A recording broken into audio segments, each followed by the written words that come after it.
ತಲೆಯಲ್ಲಿ ಬುದ್ಧಿನೂ ಇಲ್ಲ. ತಲೆಯಲ್ಲಿ ಬುದ್ಧಿ ಇಲ್ಲ. ನನ್ಗೆ ಬುದ್ಧಿ ಇಲ್ಲ ಅನ್ನೋ ಪದ ಬಳಕೆ ಇದೆಯಲ್ಲ ಸರ್, ಅದು ನಾನು ಮಾಡೋಕ್ಕಾಗಲ್ಲ. ಅದು ಕೇಳಲ್ವಾ ನೀವು? ಪಾಯಿಂಟ್ಸ್ ಕೊಡಲ್ಲ. ನಿಮಗ್ ಬುದ್ಧಿ ಇಲ್ಲ ಅಂತ ನೀವು ಒಪ್ಕೊಳ್ಳಿ, ನಾನು ಯಾಕೆ ಒಪ್ಕೊಳ್ಳಿ? ಬಿಗ್ ಬಾಸ್ ಮನೆಗೆ ಬಂದಿರುವಂತಹ ಅತಿಥಿಗಳು ಅತಿಯಾಗಿ ಆಡ್ತಿದ್ದಾರೆ ಅಂತ ಹೇಳಿ ಒಂದು ಕಡೆ ಅನಿಸ್ತಾ ಇದೆ. ನಿಮಗೆ ಗೊತ್ತಿರಬಹುದು ಗಿಲ್ಲಿ ನಿನ್ನೆ ಯಾವ ರೀತಿ ಕ್ವಾಟ್ಲೆಗಳನ್ನ ಕೊಟ್ಟ, ರಜತ್ ಹಾಗೆ ಮಂಜಣ್ಣ ಅವ್ರ ಮೇಲೆ ಹೇಗೆ ಎಗರಿ ಬಿದ್ರು ಅಂತ ಹೇಳಿ. ಇದಾದ್ಮೇಲೆ ಎಂಟರ್ಟೈನ್ಮೆಂಟ್ ಅಂತ ಬಂದಾಗ ಅಲ್ಲೂ ಗಿಲ್ಲಿ ಅವ್ರನ್ನ ಸಿಕ್ಕಾಪಟ್ಟೆ ಉರಿಸಿದ್ದ. ಆದ್ರೆ ಈಗ ಬಿಟ್ಟಿರೋ ಪ್ರೋಮೋದಲ್ಲಿ ನಮ್ಮ ಅಶ್ವಿನಿ ಮೇಡಮ್ ಮತ್ತೆ ಚೈತ್ರ ಕುಂದಾಪುರ್ ನಡುವೆ ಫೈಟ್ ಬಿದ್ದಿರೋದು ನೀವು ನೋಡಬಹುದು. ಹೌದು, ಅತಿಥಿಗಳು ಹೇಗಿರ್ಬೇಕು ಹಾಗಿರ್ಬೇಕು. ಅತಿಥಿಗಳು ದೇವತೆ ತರ ಕಂಡ್ರೆ ಅತಿಥಿ ದೇವೋಭವ, ಅವ್ರೇನತ್ತು ದೇವತೆ ತರ ಕಂಡ್ರೆ ಅತಿಥಿ ದೇವೋಭವ ಅಂತಾನೆ ನಾವು ಮಾಡ್ಬೇಕಾಗತ್ತೆ. ಅದನ್ನ ಈಗ ಅಶ್ವಿನಿ ಅವರು ಕೂಡ ಮಾಡ್ತಿದ್ದಾರೆ. ಸೊ ಮನೆಯಲ್ಲಿ ಈಗ ಚೈತ್ರ ಕುಂದಾಪುರ್ ತನ್ನ ವರಸೆಯನ್ನ ಶುರು ಮಾಡಿದ್ದಾರೆ.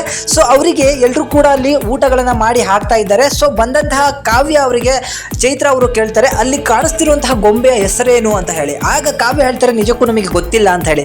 ಅಂದ್ರೆ ನಿಮ್ಮ ತಲೆಯಲ್ಲಿ ಬುದ್ಧಿ ಇಲ್ಲ ಅಂತ ಆಯ್ತು ಅಂತ ಹೇಳಿದಾಗ ಕಾವ್ಯ, ಹೌದು ನಮ್ಮ ತಲೆಯಲ್ಲಿ ಬುದ್ಧಿ ಇಲ್ಲ, ನಮಗೆ ಅದು ಗೊತ್ತಿಲ್ಲ ಅಂತ ಹೇಳಿದಾಗ ಈ ಚೈತ್ರ ಅವ್ರು ಹೇಳ್ತಾರೆ, ಮನೇಲಿ ಯಾರ್ಯಾರು ಇದ್ರು ಎಲ್ಲರೂ ಕೂಡ ನನ್ನ ಹತ್ರ ಬಂದು ನನ್ನ ತಲೆಯಲ್ಲಿ ಬುದ್ಧಿ ಇಲ್ಲ ಅಂತ ಹೇಳಿ ಕ್ಷಮೆ ಕೇಳಬೇಕು ಅನ್ನೋ ಒಂದು ಟಾಸ್ಕ್ ಅನ್ನ ಕೊಡ್ತಾರೆ.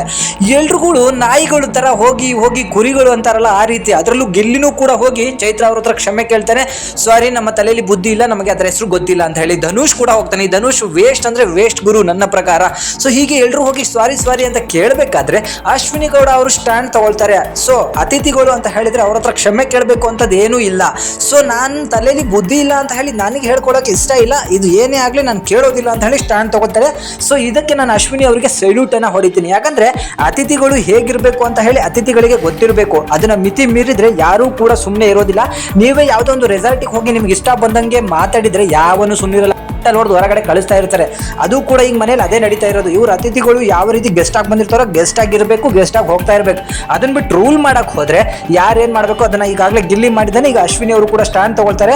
ಇದನ್ನೆಲ್ಲ ಅಶ್ವಿನಿ ಮಾಡಲ್ಲ ಅಂದಾಗ ಮನೆಯ ಮ್ಯಾನೇಜರ್ ಆಗಿರುವಂತ ಅಭಿ ಅವರು ಅಶ್ವಿನಿ ಹತ್ರ ಹೋಗಿ ನೀವು ಮಾಡಲೇಬೇಕು ಅಂತ ಹೇಳಿ ಅವರಿಗೆ ಆವಾಜನ ಹಾಕ್ತಾರೆ.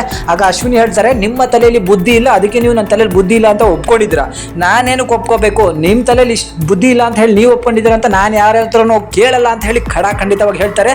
ಇದಕ್ಕೆ ರಜತ್ ಬಂದು, ಕೇಳಲಿಲ್ಲ ಅಂದ್ರೆ ನಾನು ಪ್ಯಾಂಟ್ಸ್ ಕೊಡಲ್ಲ ಹಾಗೆ ಹೀಗೆ ಅಂತೇಳಿ. ಮಂಜಣ್ಣನು ಕೂಡ ಬಂದು ಆವಾಜ್ ಹಾಕ್ತಾನೆ, ನೀವು ಈ ರೀತಿ ಅವಮಾನ ಮಾಡಿದ್ರೆ ನಾವು ನಿಮಗೆ ನೀವೇನು ಊಟನೂ ಬೇಡ ಏನು ಬೇಡ ನಾವು ಹೋಗ್ಬಿಡ್ತೀವಿ ಅಂತ ಹೇಳಿ ಕೂಡ ಆವಾಜ್ ಹಾಕ್ತಾರೆ. ಆಮೇಲೆ ಚೈತ್ರ ಹೇಳ್ತಾರೆ, ಇದಕ್ಕೆ ನೀವು ಕೇಳಲಿಲ್ಲ ಅಂದ್ರೆ ನಾನು ಊಟನೇ ಮಾಡಲ್ಲ ಅಂತ ಹೇಳಿ.